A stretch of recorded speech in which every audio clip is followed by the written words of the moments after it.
أعوذ بالله من الشيطان الرجيم. بسم الله الرحمن الرحيم. الرحمن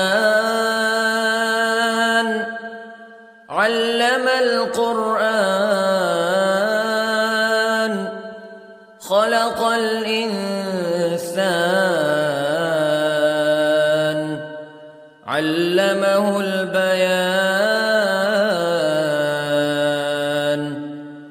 الشمس والقمر بحسبان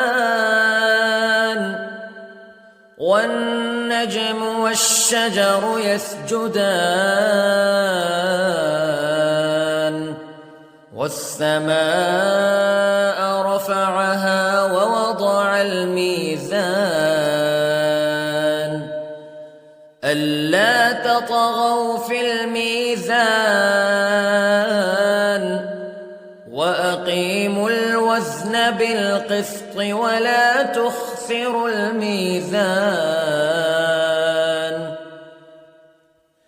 والأرض وضعها للأنام فيها فاكهة والنخل ذات الأكمام والحب ذو العصف والريحان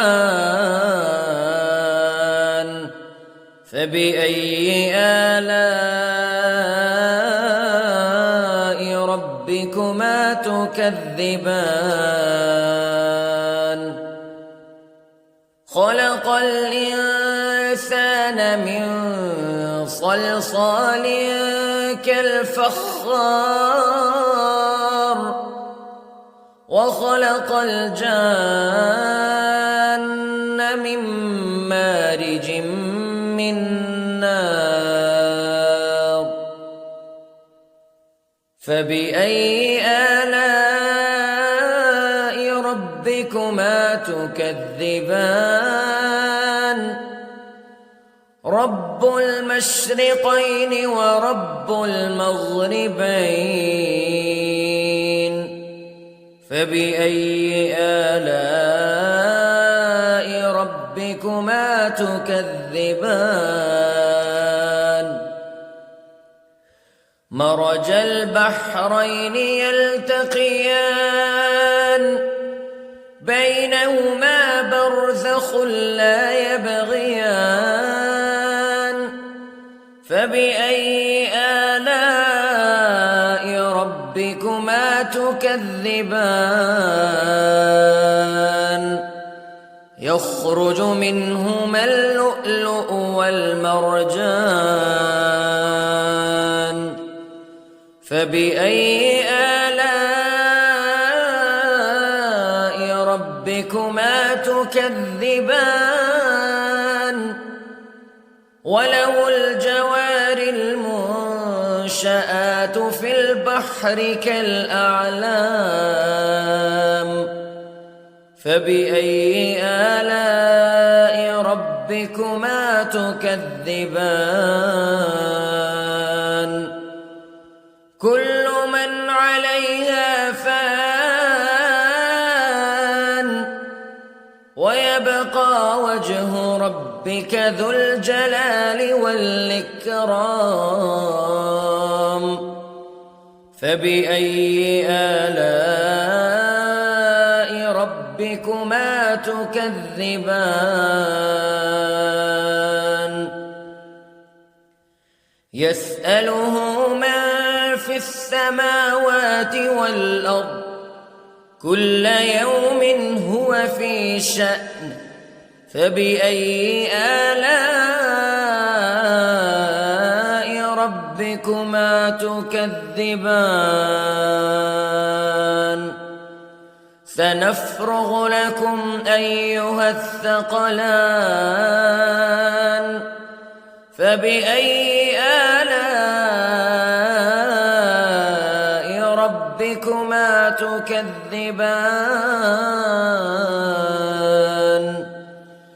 يا معشر الجن والإنس استطعتم أن تنفذوا من أقطار السماوات والأرض فانفذوا لا تنفذون إلا بسلطان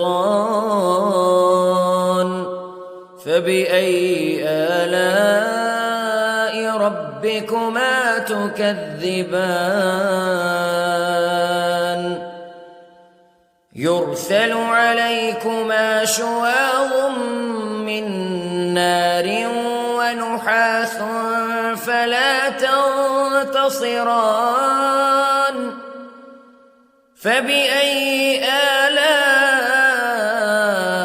ربكما تكذبان فإذا انشقت السماء فكانت وردة كالدهان فبأي آلاء ربكما تكذبان فيومئذ لا يسأل عن ذنبه إنس ولا جان فبأي آلاء ربكما تكذبان يعرف المجرمون بسيماهم فيؤخذ بالنواصي والأقدام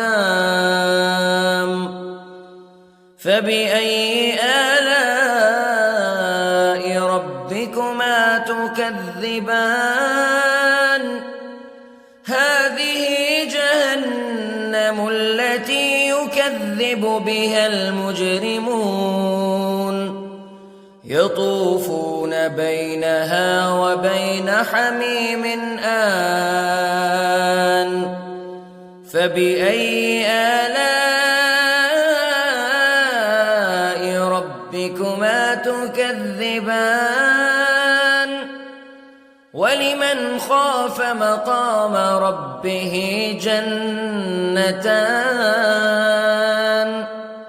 فبأي آلاء ربكما تكذبان ذواتا أفنان فبأي آلاء ربكما تكذبان فيهما عينان تجريان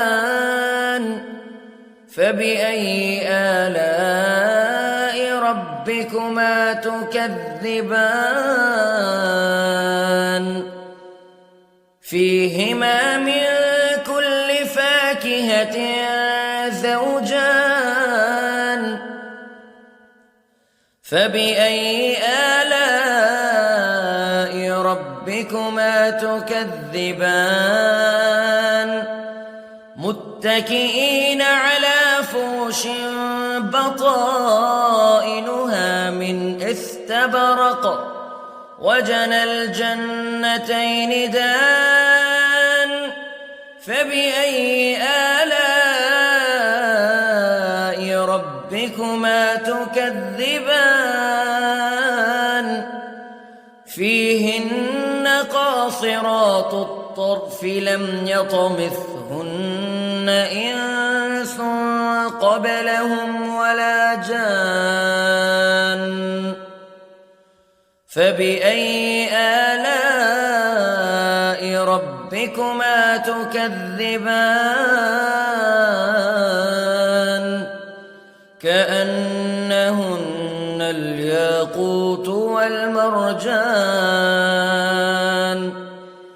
فبأي آلاء ربكما تكذبان هل جزاء الإحسان إلا الإحسان فبأي آلاء ربكما تكذبان ومن دونهما جنتان فبأي آلاء ربكما تكذبان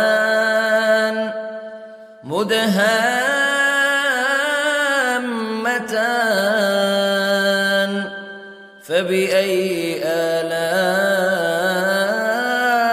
ربكما تكذبان فيهما عينان نضاختان فبأي آلاء ربكما تكذبان فيهما فاكهة ونخل ورمان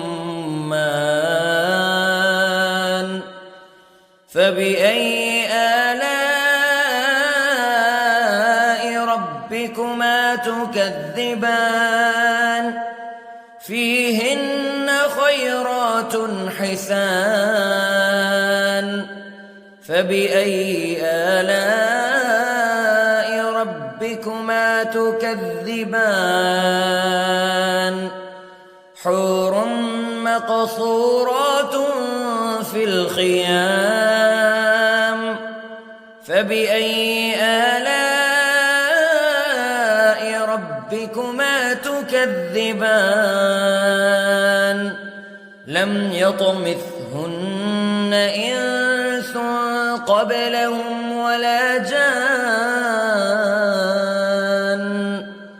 فبأي آلاء ربكما تكذبان متكئين على رفرف خضر وعبقري حسان فبأي آلاء ربكما تكذبان تبارك اسم ربك ذي الجلال والإكرام